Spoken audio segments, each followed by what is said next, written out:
नमस्कार साथियों, आज हम पढ़ेंगे उत्तर प्रदेश के वनों के बारे में, जो कि आपके यूपी जीके और आपके यूपीएसआई के लिए बहुत ही इम्पोर्टेंट होने वाला है।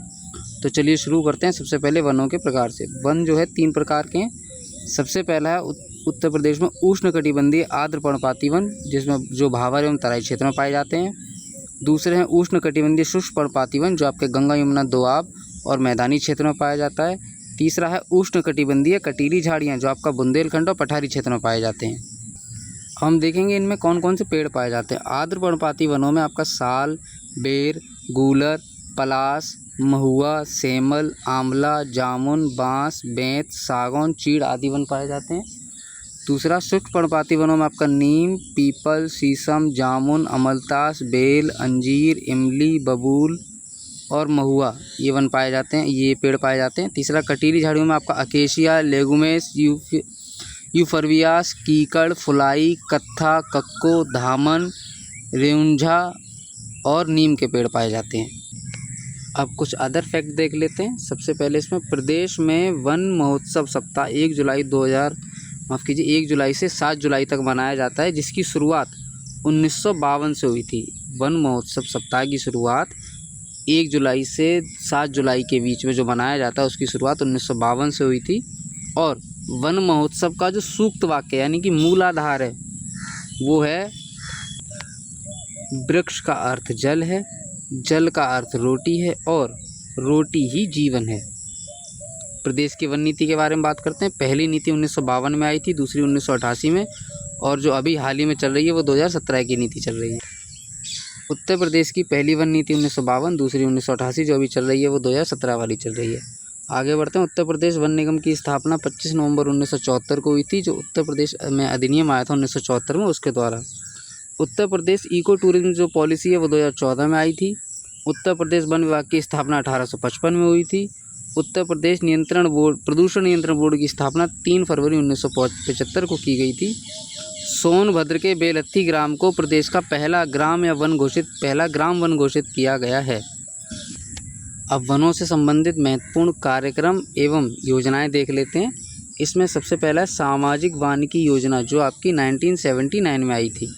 1979 में वन श्रमिकों के लिए बीमा योजना आई थी 1989 और 90 के बीच में। ईंधन एवं चारा प्रोजेक्ट आया था 1990 और 91 के बीच में। संयुक्त वन प्रबंधन आया था 1992 में। वन प्रशिक्षण संस्थान 1988 में कानपुर में खोला गया था।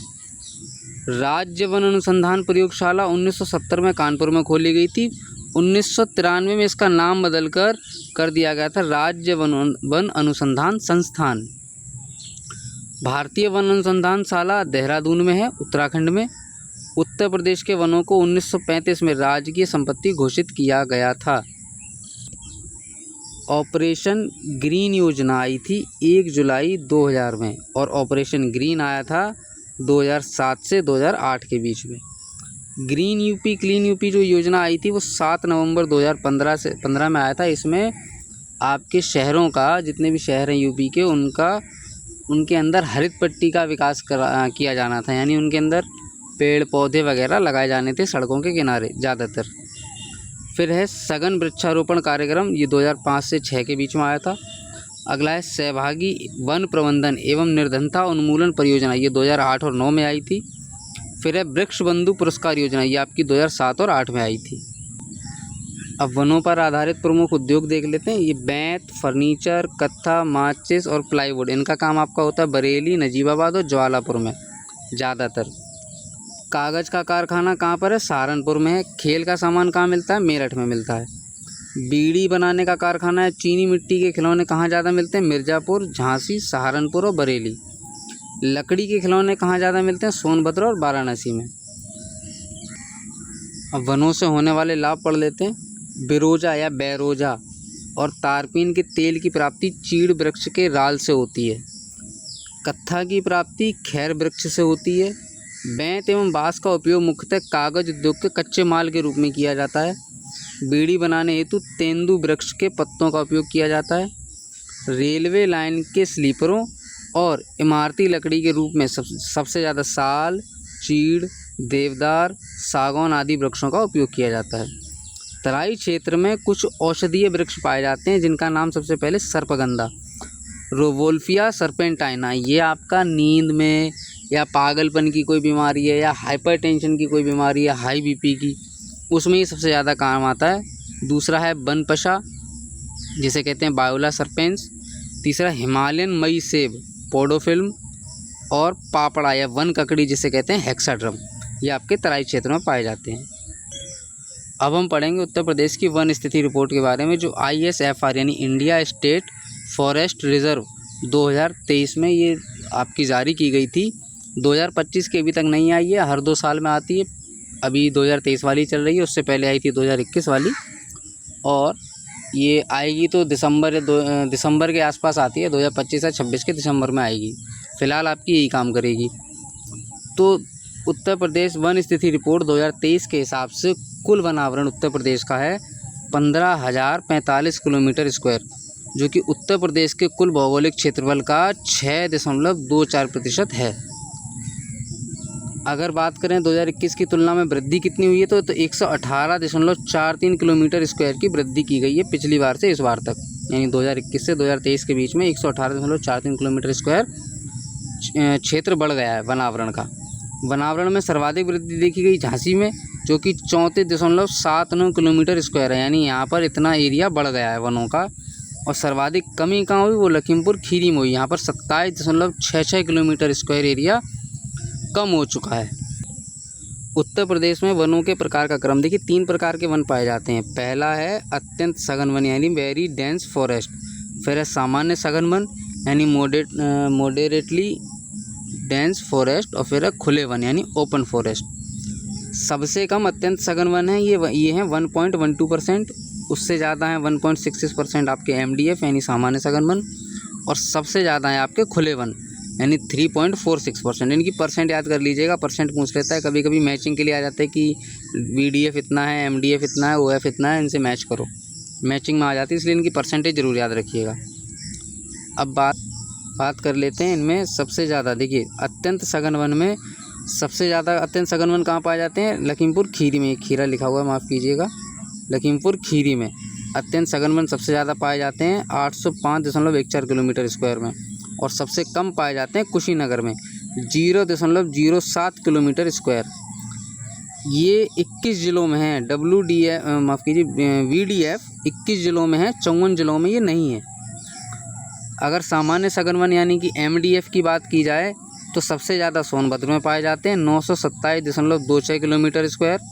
सबसे कम बलिया में पाए जाते हैं 0.14 किलोमीटर स्क्वायर।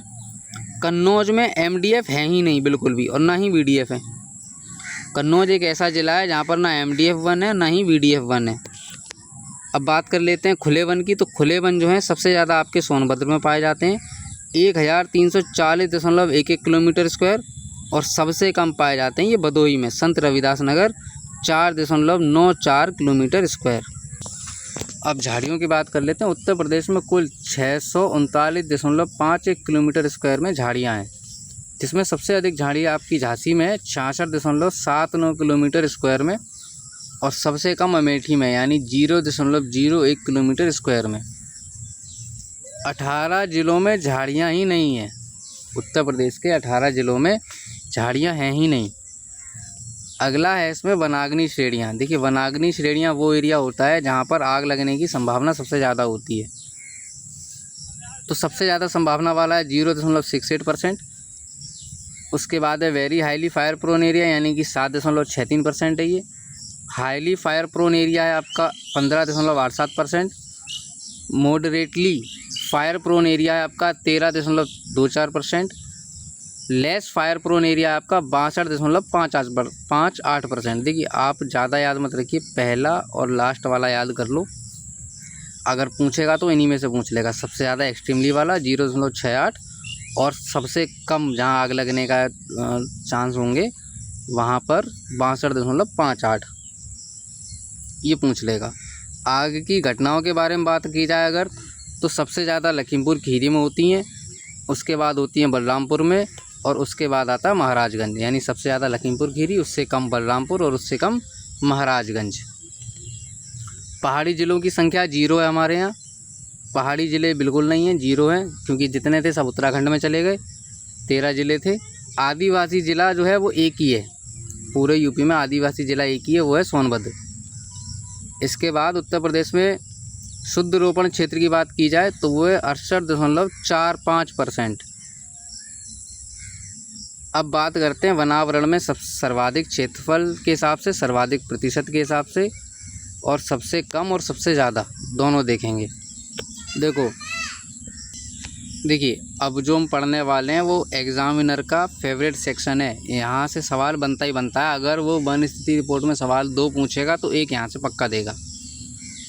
इसमें सबसे पहले आता है कि वनावरण में सर्वाधिक क्षेत्रफल के हिसाब से 3 जिले कौन से। तो देखिए इनमें टॉप किया है सोनभद्र ने, यानी सोनभद्र में सबसे ज़्यादा क्षेत्रफल है वनावरण का, 2407.87 किलोमीटर स्क्वायर।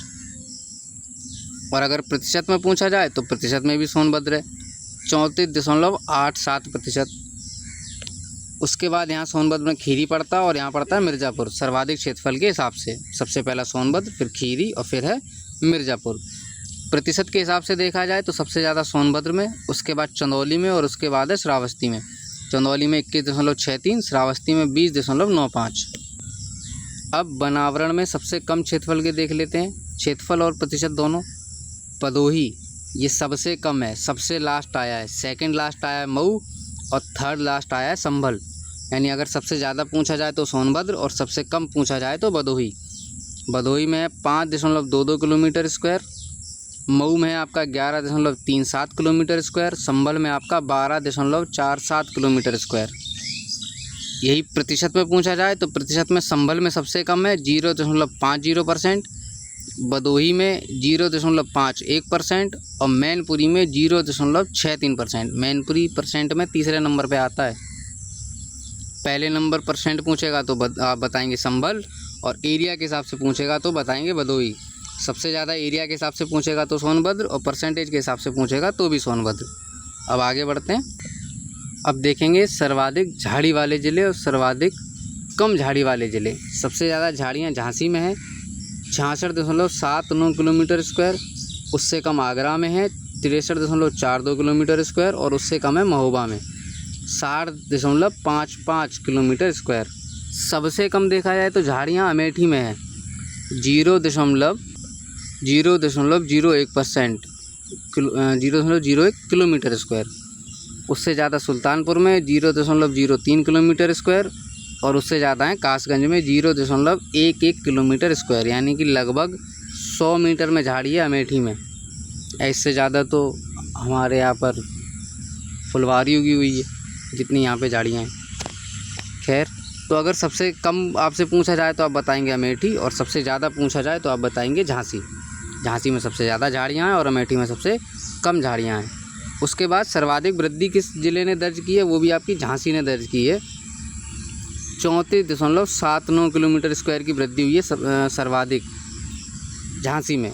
उसके बाद अमरोहा पड़ता है, जिसे ज्योतिबा फुले नगर भी कहते हैं, 31.44 किलोमीटर स्क्वायर, और उसके बाद है इटावा, यहाँ पर 28.84 किलोमीटर स्क्वायर का एरिया बढ़ गया है। वनावरण में सर्वाधिक कमी किस ज़िले में हुई है, तो कमी हुई है सबसे ज़्यादा खीरी में। यहाँ पर 27.66% किलोमीटर, माफ़ कीजिए 27.66 किलोमीटर स्क्वायर का एरिया कम हो गया है। कानपुर देहात में भी 24.70 किलोमीटर स्क्वायर एरिया कम हुआ है, और पीलीभीत में भी 21.61 किलोमीटर स्क्वायर का एरिया कम हुआ है। तो अगर सबसे ये पूछे सर्वाधिक वृद्धि किस ज़िले ने की तो वो झांसी ने की, और सर्वाधिक कमी किस ज़िले में हुई तो वो खीरी में हुई। चैंपियन एवं सेठ वन वर्गीकरण के हिसाब से जो 1968 में रिपोर्ट आई थी उसके हिसाब से देखा जाए तो उत्तर प्रदेश में 29 प्रकार के वन हैं, और सर्वाधिक 34% वन पाए जाते हैं उत्तरी सूक्ष्म मिश्रित पर्णपाती वन। लेकिन हकीकत ये है कि यहाँ पर सर्वाधिक उष्णकटिबंधीय शुष्क पर्णपाती वन पाए जाते हैं। ये कुछ और डाटा है जो RFA से लिया गया है, रिकॉर्डेड फॉरेस्ट एरिया। यहाँ पर देखिए शीर्ष 5 पेड़ जो RFA में हैं वो सबसे ज़्यादा साल या सखुआ, टीक या सागौन, कुमकुम का पेड़, कीकड़ का पेड़ और झींगन, ये आपके सबसे ज़्यादा पाए जाते हैं RFA के हिसाब से। जिसमें ग्रामीण एरिया की बात की जाए तो यूकेलिप्टस सबसे ज़्यादा पाया जाता है, उसके बाद आम, उसके बाद चिनार, फिर शीशम और फिर कीकड़। अगर शहरी क्षेत्र की बात की जाए तो शहरी क्षेत्र में नीम सबसे ज़्यादा पाया जाता है, फिर आम, फिर यूकेलिप्टस, फिर अमरूद का पेड़, फिर कीकड़ या इसे विलायती बबूल भी कहा जाता है। अदर इम्पोर्टेंट फैक्ट देख लेते हैं। पर्यावरण एवं वन अनुसंधान जलवायु परिवर्तन मंत्रालय द्वारा ISFR की रिपोर्ट आपकी जारी की जाती है। अगर संस्थान पूछे कौन सा है तो आप बताएंगे वन अनुसंधान संस्थान देहरादून। 1987 से भारतीय वन सर्वेक्षण FSI द्वारा द्विवर्षीय आधार पर ये जारी की जाती है। 2023 की वन स्थिति रिपोर्ट का ये 18वां संस्करण था आपका। इसमें जो सैटेलाइट यूज़ किया गया उसका नाम था रिसोर्स सेट 2 जो कि इसरो का सैटेलाइट था, और जो सेंसर यूज़ किया गया था वो था LISS 3। तो ये आपके महत्वपूर्ण क्वेश्चन थे, इम्पोर्टेंट फैक्ट थे जो आपके वन रिपोर्ट से और वन से संबंधित यूपी में, इससे ज़्यादा इसमें नहीं पूछेगा। Thank you so much guys.